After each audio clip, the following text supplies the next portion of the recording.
বীৰ লাচিত থানাৰ সাংগঠনিক সচিব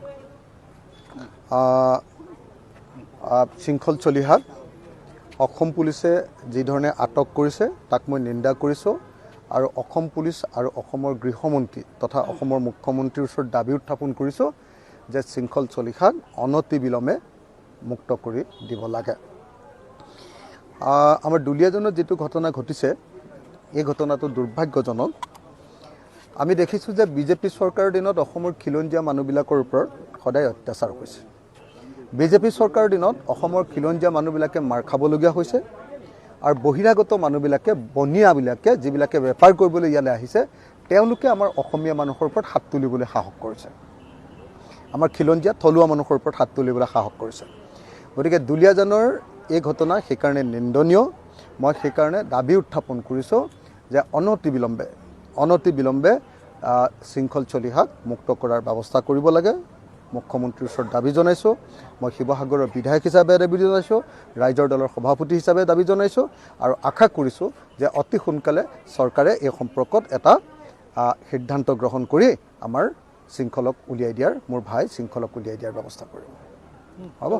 আমাৰ শিৱসাগৰ নগৰৰ আটাইতকৈ পুৰণি শিক্ষানুষ্ঠান এখনৰ ভিতৰত 137 বছৰীয়া পুৰণি বেজবৰুৱা উচ্চতৰ মাধ্যমিক বিদ্যালয়।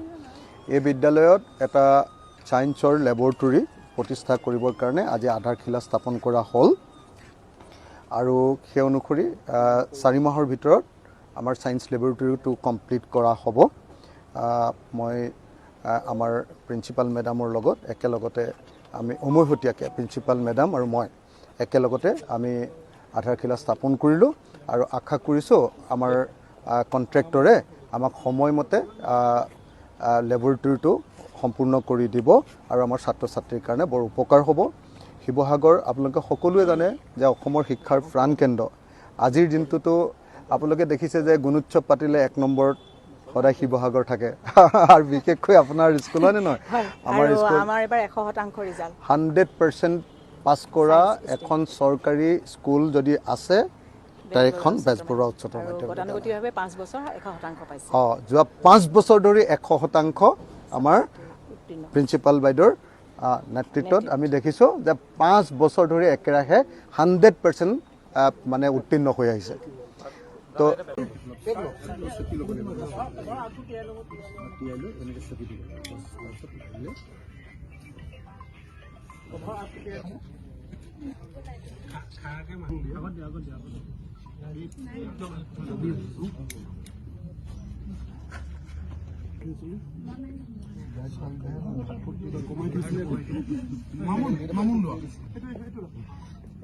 ফটাফট পাৰিছে। Thank you. চবে ক্লেপ এটা দিয়া।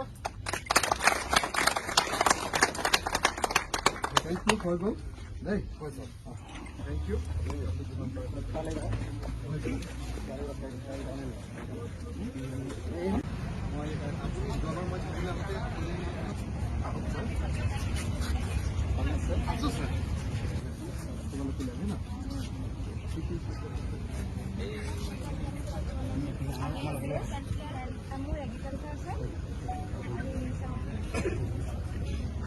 তোমালোকৰ কি চাব? তোমাৰ কি আছে চাব?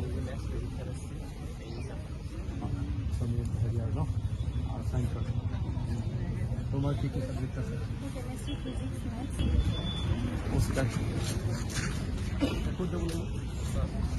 মই পৰীক্ষাটো আৰম্ভ কৰিব হৈছিলে 1:30 বাজিছে। একদম তেতিয়াহ'লে এইটো টাইমত ছাৰক গোটাই দিছোঁ আপোনালোকক।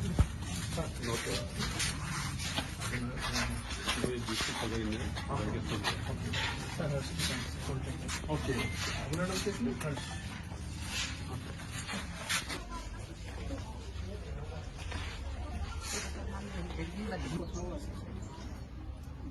যিমান জলদি ছাৰ মানে যিমান জলদি ওলাই যাম মোৰো ভাল ছাৰ। নেক্সট সেশনৰ কাৰণে চাকি জ্বলালো বা চাকি জ্বলালে কাম আপোনালোকৰ আৰু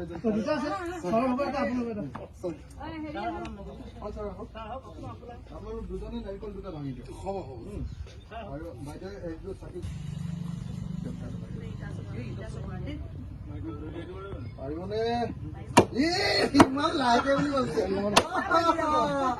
বুজিছে নাই এবাৰ হোৱাটো ইমান নাই এতিয়া আপুনি আৰু জোৰকে মাৰক এবাৰ আকৌ মাৰক থেংক ইউ এইটো উদ্বোধন কৰি থকাটো বুজিছে নাই ইমান উজু নহয়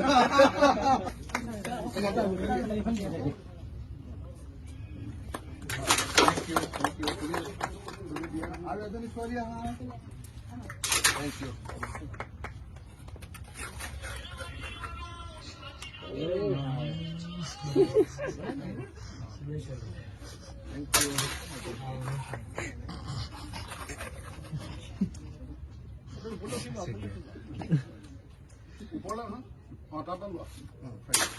মই অকণমান দি দিম